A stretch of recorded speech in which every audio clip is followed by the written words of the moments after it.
My heart pounded like a drum in my chest, each beat echoing the fear I couldn't shake as the gurney wheels squeaked beneath me. I was 24, lying in a sterile hospital room, staring at the ceiling tiles while the world spun out of control. A car accident had left me with a shattered leg and a life hanging by a thread, and now I was being wheeled into the unknown. The operating room doors swung open, and there he was, Dr. Ethan Caldwell, his presence like a calm in the storm. His hazel eyes met mine, steady and warm, as if he could see the panic clawing at my soul. "You're going to be okay, Caleb," he said, his voice low and sure, cutting through the fog of my fear.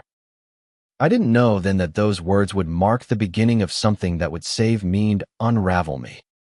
I was just a barista in a small Seattle cafe, scraping by, my life a patchwork of late shifts and unpaid bills. That morning, I'd been driving to work, the radio blaring, when a truck swerved into my lane. The crash was a blur of metal and pain, and I woke up in the ER, my right leg a mangled mess. The nurses whispered about internal bleeding, about how I might not make it through surgery. I was alone, no family to call, no one to hold my hand. But Ethan Dr. Caldwell stepped into that void. He was older, maybe 38, with a quiet confidence that made the chaos of the hospital feel manageable. His scrubs clung to his broad shoulders, and his dark hair was slightly graying at the temples, giving him a distinguished air. He leaned over me, checking my chart, his fingers brushing my wrist as he adjusted the 4. "We're going to fix you up," he said, and I believed him. Not because I had a choice, but because his voice carried a promise I desperately needed. The anesthesia pulled me under, but not before I saw his eyes again, steady and unyielding, like a lighthouse in a storm. When I woke, groggy and aching, I was in recovery, my legs stabilized with pins and plates. Ethan was there, checking my vitals, his face softening as he saw me stir. "You're a fighter, Caleb," he said, and I felt a warmth I hadn't known in years. It wasn't just gratitude, it was something deeper, something I didn't dare name. Over the next few days, Ethan checked on me more than necessary. He'd linger after rounds, asking about my life, my dreams. I told him about my art, the sketches I used to do before life got in the way. He listened, really listened, his eyes locked on mine like I was the only person in the world. I started to crave those visits, the way his presence made the sterile hospital room feel alive. But there was a tension too, a spark in the air when our eyes met too long, when his hand lingered on my arm. One night, alone in my room, he sat on the edge of my bed, closer than usual. The hospital was quiet, the hum of machines the only sound. "You remind me of someone I used to know," he said, his voice barely above a whisper. His fingers grazed mine, and my breath caught. I wasn't out not to my coworkers, not to anyone. I'd spent years hiding who I was, burying my feelings under fear of judgment. But with Ethan, I felt seen, like he could read the parts of me I'd locked away. That touch, that moment, was a line crossed a line I didn't know I wanted until it happened. My heart raced, not with fear, but with something electric, something dangerous. I didn't pull away. I couldn't. His eyes searched mine, and I saw a flicker of something desire. Maybe, or something more complicated. "Caleb," he said, and my name on his lips felt like a confession. But then the door opened, a nurse bustling in, and Ethan pulled back, his professional mask slipping into place. I lay there, my heart pounding, wondering what had just happened. Had I imagined it? Was it just a moment of weakness, or something more? I didn't know, but I knew I wanted to find out. And that scared me more than the surgery ever had. The days blurred, each one marked by Ethan's visits. He'd bring me coffee from the cafeteria, joking that it was better than the swill I made at my cafe. We'd talk about everything: music, movies, The way the Seattle rain made the world feel smaller. But there was always that undercurrent, that unspoken pull between us. I started to notice the way his smile faltered when he thought I wasn't looking. The way his hands trembled slightly when he adjusted my bandages. He was fighting something, just like I was. One evening, he came in late, his face drawn. "Rough day?" I asked, trying to keep things light. He nodded, sitting closer than he should have. "Some days. This job takes everything," he said, his voice raw. I wanted to reach for him, to tell him I saw him too, but fear held me back. Instead, I asked about his life, and he told me bits and pieces of childhood in Oregon, a love for hiking, a divorce that left him guarded. He didn't mention if he was gay, but I felt it, in the way his eyes lingered, in the way his voice softened when he said my name. That night, as he left, he paused at the door.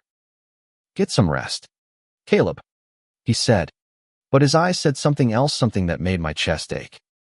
I was falling for him, and it was terrifying. I was a patient. He was my doctor. This wasn't supposed to happen. But it was happening, and I didn't know how to stop it. By the time I was cleared for physical therapy, I was stronger, but my feelings for Ethan were a tangle I couldn't unravel. He was there for my first steps, his hand steadying me as I gripped the parallel bars. "You've got this," he said, and I wanted to believe it was more than encouragement. I wanted it to mean something. But doubt crept in. What if I was reading too much into it? What if I was just a lonely kid, latching onto the first person who showed me kindness? As I hobbled back to my room, Ethan walked beside me, his shoulder brushing mine. "You're doing better than I expected," he said, and there was pride in his voice. I wanted to ask him what this was, what we were, but the words stuck in my throat. Instead, I smiled, and he smiled back, and for a moment, it felt like enough. But it wasn't. Not when I lay awake at night, replaying every touch, every glance. Not when I knew he was risking everything, his career, his reputation, for whatever this was. And not when I realized I was risking my heart, too. The hospital became my world, a bubble where Ethan and I existed in a fragile, unspoken dance. Each day, I waited for his visits, my heart leaping at the sound of his footsteps. But with every moment we shared, the weight of what we weren't saying grew heavier. Physical therapy was grueling, my legs screaming with every step, but Ethan's presence made it bearable. He'd stand at the end of the parallel bars, his arms crossed, his eyes tracking my every move. "You're stronger than you think, Caleb," he'd say, and I'd push through the pain just to see his nod of approval. One day, as I collapsed into a wheelchair, sweating and exhausted, he knelt beside me, his hand resting on my knee. "You're going to walk out of here," he said, his voice fierce with conviction. I wanted to grab his hand, to tell him I was only this strong because of him. But a therapist walked by, and he stood quickly, his face unreadable. That night, alone in my room, I sketched him from memory, his sharp jawline, the way his eyes crinkled when he smiled. The drawing was rough, my hands unsteady, but it was him, captured on paper. I hid it under my pillow, afraid someone might see, afraid of what it meant that I needed to keep him close, even in pencil and ink. Ethan started staying later, his visits stretching past midnight. We'd talk about anything: his love for jazz, my failed attempt at college, the way the city lights looked from the hospital's rooftop garden. One night, he took me up there in a wheelchair, the Seattle skyline glittering below. The air was cool, and he draped his jacket over my shoulders. "You need to stay warm," he said, but his fingers lingered on my collarbone, and I felt my pulse quicken. "Caleb," he started, his voice hesitant, "there's something I need to tell you." My heart stopped, expecting a confession, a truth that would make this real. But then his phone buzzed, and he cursed under his breath, checking it. Emergency, he said, his face tightening. I have to go. He left me there, the jacket still warm with his scent, my mind racing with what he hadn't said. The next day, he was distant, his usual warmth replaced by a clipped professionalism. I tried to joke, to bring back the Ethan I knew, but he barely smiled. You're healing well, he said, checking my chart without meeting my eyes. I felt like I'd lost something I didn't even have. That night, I couldn't sleep. The sketch under my pillow a reminder of the line we'd crossed and the one he seemed to be drawing back. I started noticing things I hadn't before, the way nurses watched him when he lingered in my room, the way his colleagues' voices dropped when they mentioned his name. Rumors, maybe, or just my paranoia. But I couldn't shake the feeling that Ethan was hiding something, that his guardedness wasn't just about me. I wanted to ask, to demand answers, but I was still just a patient, still dependent on him in ways that made my heart ache. One afternoon, during a therapy session, I overheard two nurses talking in the hallway. Caldwell's been off lately, one said. Ever since that patient in 304. That was my room. My stomach twisted, guilt mixing with fear. Was I the reason he was distracted? Was I jeopardizing for a fire that could burn us both? That night, Ethan came back, his face softer but still shadowed. He sat on my bed, closer than ever, his knee brushing mine. I'm sorry about yesterday, he said. It's complicated. I wanted to push, to ask what he meant, but his eyes were so raw, so vulnerable, that I just nodded. Tell me when you're ready, I said, my voice barely steady. He reached for my hand, his thumb tracing my knuckles, and I felt the world shift. This wasn't just a crush. This was something that could break me. Over the next week, we danced around the truth. He'd bring me books, little gifts, a sketchpad, a pen, a playlist of jazz he burned onto a USB. Each gesture felt like a confession, but neither of us said the words. I was falling deeper, my heart a traitor that didn't care about consequences. But I saw the strain in him too, the way he'd glance at the door, the way his jaw tightened when a colleague interrupted us. One night, as rain lashed the windows, he told me about his divorce. She said I was never really there, he said, his voice hollow. Maybe she was right. I wanted to ask if he was here now, with me, but I was too afraid of the answer. Instead, I told him about my own loneliness, about growing up in a small town where being gay felt like a death sentence. He listened, his hand resting on mine, and for the first time, I felt like I wasn't alone. But the hospital wasn't a bubble forever. My discharge date loomed, and with it, the reality that this whatever it was couldn't last. I was healing, but my heart was fracturing, caught between wanting him and knowing I shouldn't. Ethan felt it too. I saw it in the way he lingered, the way his touches grew bolder, more desperate. We were running out of time, and neither of us knew how to stop the clock. The day I was cleared to leave the hospital, my chest felt like it was caving in. I'd grown used to the rhythm of Ethan's visits, the way his presence anchored me. Now, the thought of walking out those doors away from him felt like losing a piece of myself. I was packing my few belongings, my legs still weak but functional, when Ethan came in. He looked tired, his scrubs wrinkled, his eyes heavy with something unspoken. You're ready to go home, he said, but his voice lacked its usual warmth. I wanted to scream that I wasn't ready. That home was an empty apartment with no one waiting for me. Instead, I nodded, my throat tight. He handed me a card with his personal number scrawled on it. For emergencies, he said, but his eyes said something else. I slipped it into my pocket, my fingers trembling.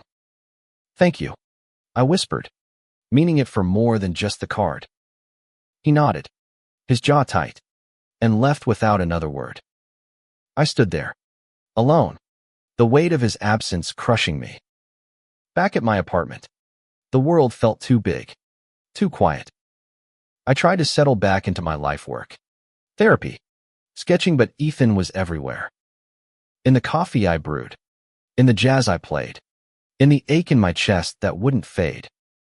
I stared at his number every night, my thumb hovering over the call button, but I never pressed it. What would I say? That I missed him. That I was falling in love with a man I barely knew. A week later, I couldn't take it anymore. I texted him, "Can we talk?" His reply came hours later, "Meet me at the rooftop garden." 8 p.m. My heart raced as I drove to the hospital. My legs still aching, but my need to see him stronger. The garden was empty when I arrived. The city lights shimmering below. Ethan was there, leaning against the railing, his silhouette sharp against the night sky. "Caleb," he said, turning to me, his voice rough. "You shouldn't be here." But he didn't move away when I stepped closer. "Neither should you," I said, my voice steadier than I felt. We stood there, inches apart, the air thick with everything we hadn't said. Then he reached for me, his hand cupping my face, and I leaned into his touch, my heart pounding. "I can't stop thinking about you," he said, his voice breaking. "But it's wrong. I'm your doctor. I could lose everything." I saw the war in his eyes, the same one raging in me. "Then why are you here?" I asked, and he didn't answer. He didn't need to. His lips found mine, tentative at first, then desperate, and the world fell away. That kiss was everything, fire and fear and 1,000 things we couldn't say. But it ended too soon. Ethan pulling back, his breath ragged. "We can't," he said, but his hands were still on me, betraying his words. I wanted to argue, to beg, but the pain in his eyes stopped me. "I'm sorry," he whispered, and then he was gone, leaving me alone in the garden, my lips still burning. The next day, I went back to the hospital for a follow-up, hoping to see him. But Ethan wasn't there. A nurse said he'd taken a leave of absence, and my stomach dropped. Had I pushed him too far? Was this my fault? I tried calling, texting, but he didn't respond. The silence was deafening, each unanswered message a knife in my chest. I threw myself into therapy, into work, into anything to fill the void. But nothing worked. I sketched him obsessively, filling pages with his face, his hands, the way he looked at me. My coworkers noticed my distraction, my boss pulling me aside to ask if I was okay. I lied, said it was just the recovery, but I was crumbling. Weeks passed, and I heard nothing. Then, one night, my phone lit up with a text. "I'm sorry. I need to see you." It was Ethan. My heart leapt, but fear followed close behind. What did he want? What did I want? I agreed to meet him at a small cafe near the hospital, my nerves fraying with every step. He was waiting when I arrived, his face drawn, his eyes searching mine. "I shouldn't have left like that," he said, his voice low. But I didn't know how to handle this. He gestured between us, and I understood. This wasn't just about a kiss, it was about who we were, what we risked. "I'm scared too," I admitted, and his hand found mine under the table, a small anchor in the storm. We talked for hours, the cafe emptying around us. He told me about his past, about the fear that kept him closeted for years, about the career he'd fought for. I told him about my own fears, about hiding who I was to survive. For the first time, we were honest, raw, and it felt like a lifeline. But reality loomed. He was still a doctor, still bound by ethics. I was still healing, still finding my place in the world. We left the cafe with no promises, just a shared understanding that this wasn't over. As I drove home, his touch still lingered, and I knew I'd fight for this for him no matter what it cost. The cafe meeting changed everything. Ethan and I started texting daily, cautious at first, then bolder. Our messages a mix of longing and restraint. But every word felt like a step towards something inevitable, something we couldn't outrun. I went back to work, pouring coffee and forcing smiles. But my mind was always on him. My leg was healing, the limp barely noticeable. But my heart was another story. Every notification from Ethan sent a jolt through me, his words a mix of warmth and caution. "I miss you," he'd write, followed by, "But we have to be careful." I understood, but it didn't make it easier. One night, he called me, his voice shaky. "Can you come over?" he asked. I didn't hesitate, driving to his apartment in Capitol Hill, a sleek building that felt worlds away from my rundown studio. He opened the door, his hair disheveled, his eyes red. "I had a bad day," he said, pulling me inside. The apartment was warm, filled with books and records, a glimpse into the man behind the scrubs. We sat on his couch, a bottle of wine between us, and he told me about a patient he'd lost, a young man not much older than me. "I couldn't save him," he said, his voice breaking. I reached for him, my hand on his, and he didn't pull away. We sat there, silent, the weight of his grief filling the room. Then he leaned in, kissing me softly, and this time, there was no hospital, no rules, just us. That night, we crossed every line. His touch was careful, reverent, like he was afraid I'd break. I wasn't a patient anymore, but I was still fragile, still healing in ways that went beyond my leg. With Ethan, I felt whole, like I could be the person I'd always hidden. But as we lay there afterward, tangled in his sheets, fear crept in. What were we doing? What happened when the world found out? The next morning, he made coffee, his movements deliberate, avoiding my eyes. "We can't keep doing this," he said, his voice tight. "Not like this." I wanted to argue, to beg, but I saw the fear in him, the fear of losing his career, his life. "Then what do we do?" I asked, my voice barely a whisper. He didn't answer, just pulled me close, and I felt his heart racing against mine. We tried to set boundaries, to keep it casual, but it was impossible. Every touch, every glance, pulled us deeper. We met in separate late-night drives, quiet bars, his apartment when the world was asleep. Each moment was stolen, precious, but shadowed by the knowledge that it couldn't last. I started noticing the strain in him, the way he'd check his phone constantly, the way his smile didn't reach his eyes. One day, at the hospital for a final checkup, I saw him in the hallway, talking to a colleague. His face was professional, but his eyes flicked to me, a flash of warmth before he looked away. I felt like a secret, and it hurt more than I expected. Later, he texted, "I'm sorry. It's not you." But it felt like it was. I was falling in love, and he was pulling away. Then came the letter. It was slipped under my apartment door and signed, but the words were chilling. "Stay away from Dr. Caldwell. You're not invisible." My blood ran cold. Someone knew.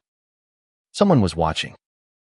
I called Ethan, my voice shaking, and he came over immediately, his face pale as he read the note.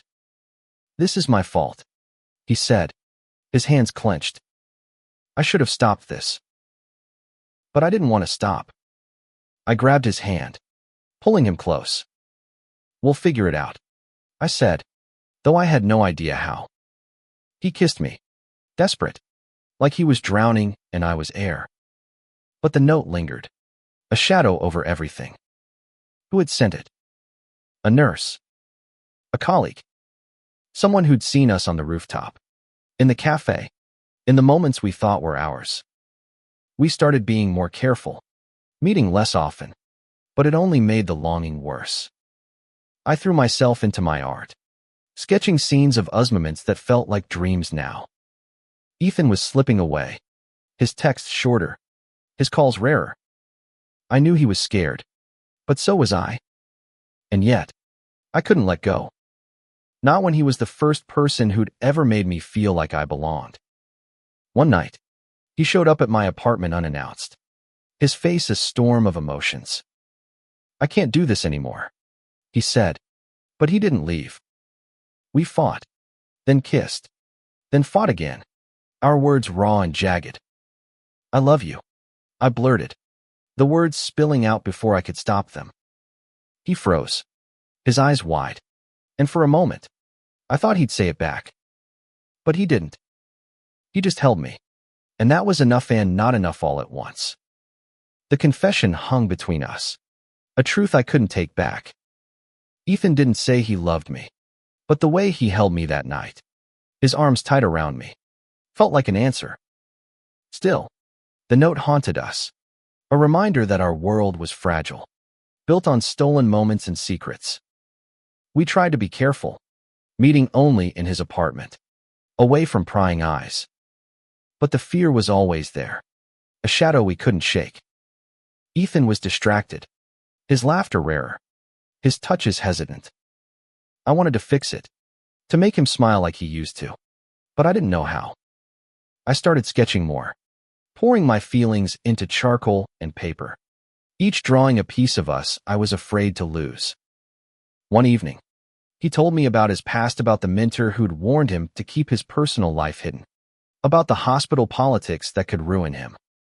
"I've worked too hard to lose this," he said, his voice raw. I understood, but it stung. Was I worth the risk? Was Thesis worth it? I didn't ask, afraid of the answer. Then came the second note. "Left in my mailbox, you're playing with fire. Stop before it burns you both." My hands shook as I showed it to Ethan. He read it, his face hardening. "I'll handle this," he said, but his voice was unsteady. I wanted to believe him, but fear was clawing at me, the sense that we were running out of time. We stopped meeting for a week, his texts short and clipped. I threw myself into work, into therapy, but the emptiness grew.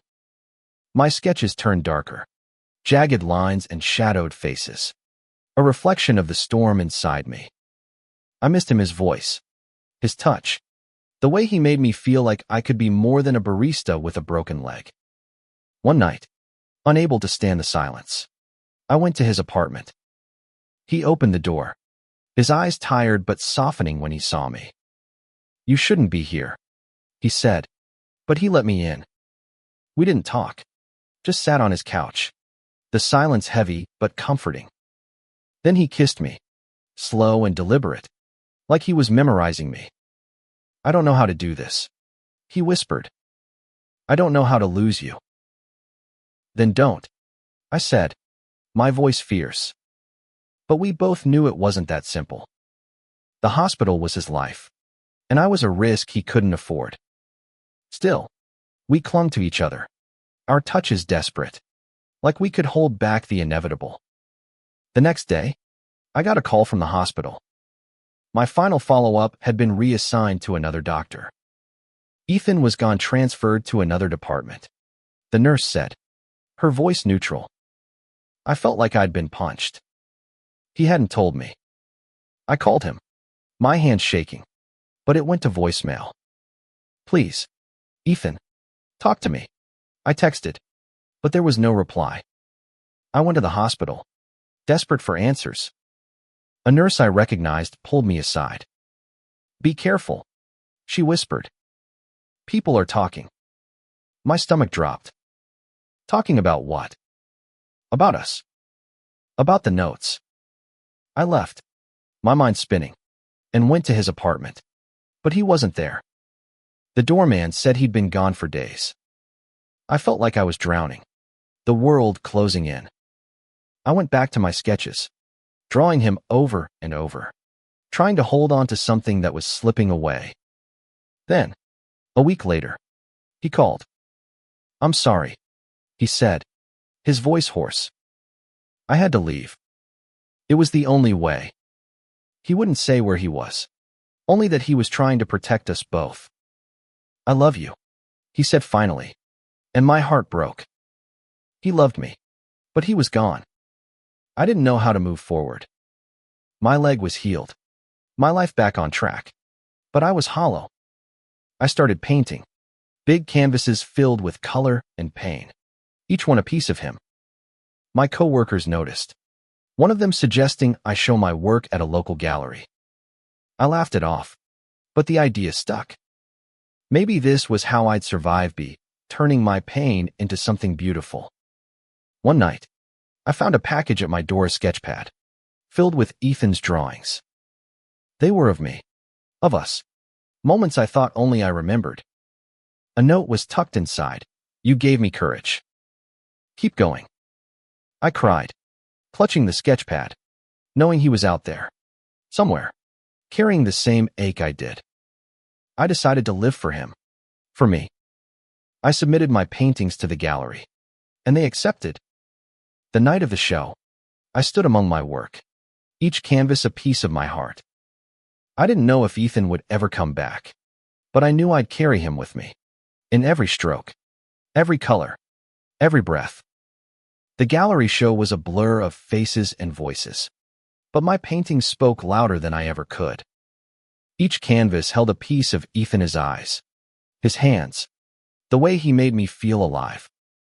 Strangers praised my work, but I felt like an imposter, my heart still tethered to a man I might never see again. I kept his sketchpad close, flipping through it when the loneliness hit hardest. His drawings were careful, deliberate, each line a confession he couldn't say aloud. I wondered where he was, if he was okay, if he thought of me as often as I thought of him. His last words, "I love you," echoed in my mind, a promise and a wound. Life moved forward, relentless. I went back to the cafe, pouring coffee, forcing smiles, but my heart wasn't in it. My co-workers noticed. One of them, Mia, pulling me aside. "You're different, Caleb," she said, her eyes kind but searching. I wanted to tell her about Ethan, about the notes, about the love that was tearing me apart, but I didn't. Instead, I nodded, promising I was fine. But I wasn't. The notes had stopped, but the fear lingered. I started checking my locks twice, glancing over my shoulder, convinced someone was still watching. I painted more, each canvas darker, more chaotic, a mirror of my mind. The gallery wanted another show, and I agreed, desperate for something to hold on to. One night, as I worked on a new piece, my phone buzzed.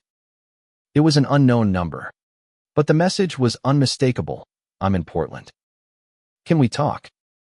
My heart stopped. "Ethan."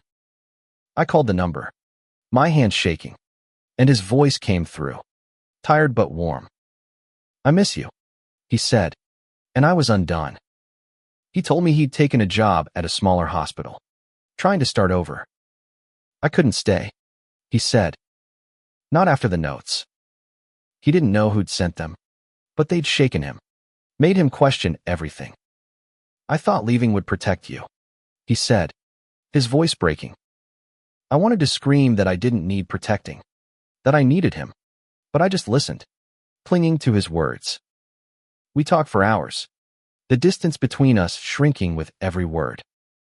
He told me about his new life, about the quiet of Portland, about the guilt he carried. I told him about the gallery, about the paintings that were as much his as mine. "I want to see them," he said, and I heard the longing in his voice. "Come back," I said, and he was silent, the weight of the world between us. A week later, he showed up at my apartment, unannounced, his eyes tired but bright. "I couldn't stay away," he said, and I pulled him inside, my hand shaking. We didn't talk, just held each other, the months apart melting away. But the fear was still there, the knowledge that the Seuss was still a risk. We spent the night talking, laughing, crying. He told me about the hospital investigation, the whispers about us that had forced him to leave. They didn't have proof, he said, but it was enough. I felt sick, knowing I'd played a part in his pain. "I'm sorry," I said, But he shook his head, his hand on my cheek. "You're worth it," he said, and I believed him. We tried to rebuild, to find a new rhythm. He stayed in Portland, commuting to Seattle when he could. We met in secret, in small towns, in hidden corners, each moment a rebellion against the world. But the strain was there, in the way he'd check his phone, in the way I'd flinch at every knock. We were in love, but love wasn't enough, not when fear was always there, waiting. I painted more, my work gaining attention. The gallery offered me a solo show, a chance to tell my story. I poured everything into it, the hospital, the notes, the love that saved me and broke me. The night of the show, I looked for him in the crowd, hoping he'd come. But he didn't, and I felt the ache of his absence. After the show, I found a note tucked into my sketch pad. "I'm proud of you. I'll always be."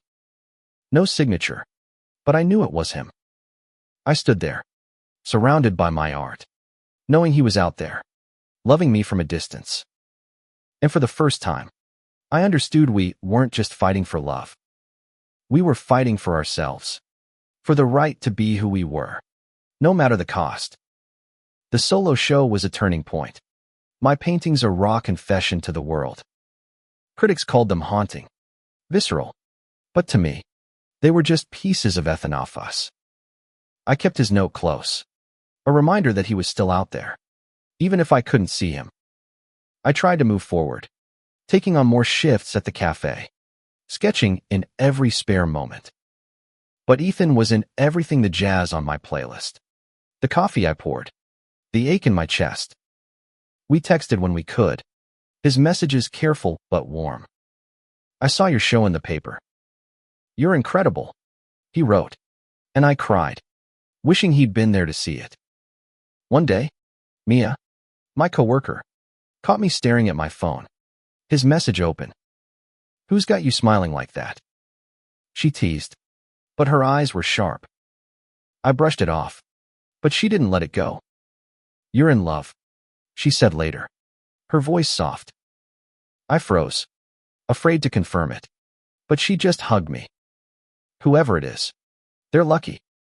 Her acceptance was a small light in the dark, but it didn't ease the fear. The notes had stopped, but the paranoia hadn't. I started noticing things: a car parked too long outside my apartment, a stranger watching me at the cafe. I told Ethan, and he insisted I stay with him in Portland for a while. "Just to be safe," he said, and I agreed, packing a bag and driving down. His apartment was a haven, filled with the same books and records I remembered. We fell back into each other, our touches hungry, our words careful. But the world kept creeping in. He told me about the hospital in Portland, how he was rebuilding, but the fear of being found out followed him. "I can't lose this job," he said, his voice tight. I wanted to promise it would be okay, but I couldn't lie. We spent a week together, pretending we could have a normal life. We cooked dinner, watched old movies, laughed like we weren't carrying a secret. But at night, when he thought I was asleep, I'd hear him pacing, his phone buzzing with messages he didn't share. I knew he was protecting me, but it felt like a wall between us. One morning, I found a letter in his mailbox, addressed to me. My heart sank as I opened it. "You can't hide forever." No signature, just like before. Ethan's face went pale when I showed him. "This ends now," he said, his voice hard. He called a friend, a private investigator, to look into it. I felt helpless, a burden, but he pulled me close. "We're in this together," he said, and I clung to that promise. The investigator found no fingerprints, no leads. But the threat was enough to shake us. Ethan started pulling away again, his touches less frequent, his smiles forced. "I'm trying to keep you safe," he said, but I heard the goodbye in his voice. I fought it, kissing him, begging him to stay, but he was slipping through my fingers. I went back to Seattle, the distance between us more than miles. My paintings grew darker, more abstract, each one a scream I couldn't voice. The gallery wanted more, but I was running on empty, my heart bruised but still beating for him. I texted him, "I love you. Don't give up." He didn't reply, and the silence was worse than any note. Then, one night, he called. "I found something," he said, his voice urgent. He'd tracked down a former colleague, someone who'd been at the hospital when the note started. "She admitted it," he said. "She saw us, thought it was wrong. She's gone now, left the state." Relief flooded me, but it was short-lived. The damage was done. Ethan was still in Portland, still afraid, still out of reach. I threw myself into my art, preparing for another show. Each painting was a letter to him, a plea for him to come back. The night of the show, I stood among my work, searching the crowd for his face. He wasn't there, but I felt him, in every brushstroke, every color. I was surviving, but I wasn't whole not without him. After the show, I went home to find a Packagia single drawing, his style unmistakable. It was me, standing in the gallery, my face lit with hope. No note, just the drawing, but it said everything. He was still out there, still loving me, even if we couldn't be together. And that had to be enough. For now. The drawing was my anchor, a reminder that Ethan was still part of me, even from a distance. I kept it on my nightstand, tracing the lines he'd drawn, wondering if he'd ever come back. Life pushed forward, relentless, but I was different now, stronger, braver, because of him. I quit the cafe, taking a part-time job at an art supply store to focus on my paintings. The gallery shows kept coming, each one a step toward a life I'd never dared dream of. But every success felt hollow without Ethan to share it. I texted him updates, small victories, hoping he'd respond. Sometimes he died proud of you, or keep going, but it wasn't enough. I wanted him here, not just in words. One day, Mia convinced me to join her at a local LGBT support group.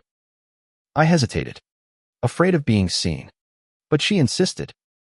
"You don't have to hide anymore," she said, and her words hit hard. I went, nervous but curious, and found a room full of people like me, scared, hopeful, human. I didn't share much, but listening to their stories gave me something I hadn't had in years, a sense of belonging. I started going regularly, each meeting a small step toward accepting myself. I told them about Ethan, about the love that saved me and broke me. They listened. No judgment, just understanding. One night, I brought a painting portrait of Ethan, his eyes warm and sad. "This is him," I said, my voice steady. They saw me, and for the first time, I felt proud of who I was. Months passed, and I built a life one I could live without fear. My art was gaining traction, local papers calling me a rising star. But Ethan was still a ghost, his messages rarer, his absence a wound that wouldn't heal. I painted him less, trying to let go, but he was in every stroke, every color. Then, one spring evening, as I locked up the art store, I saw him. Ethan, standing across the street, his hands in his pockets, his eyes locked on mine. My heart stopped, the world narrowing to just us. I crossed the street, my steps unsteady, afraid he'd vanish. "Caleb," he said, his voice soft, and I was in his arms before I could think. He'd come back to Seattle, taken a job at a clinic, a fresh start. "I couldn't stay away," he said, his hands framing my face. "I love you." The words were a balm, healing the ache I'd carried for months. We kissed, right there on the street, and for once, I didn't care who saw. We started over, slowly, carefully. No more secrets, no more hiding. He met my friends, my art world, and I met his colleagues, his new life. The fear was still there, but it was quieter now, overshadowed by love. We moved in together. A small apartment filled with our sketches, our music, our hope. The final gallery show was a celebration not just of my art, but of us. Ethan stood beside me, his hand in mine, as people admired the paintings that told our story. One canvas stood out, a portrait of us, standing in the hospital garden, the city lights behind us. The title, A Love Worth Fighting For. As we stood there, surrounded by art and love, I knew we'd made it. Not because it was easy, but because we'd chosen each other, over and over, against the odds. Ethan squeezed my hand, his smile brighter than I'd ever seen, and I felt the peace of being exactly where I belonged. Our story wasn't perfect. There were still whispers, still fears, still moments when the world felt too heavy. But we faced it together, two men who'd found each other in a hospital room and refused to let go. And in the end, that was enough. It was everything.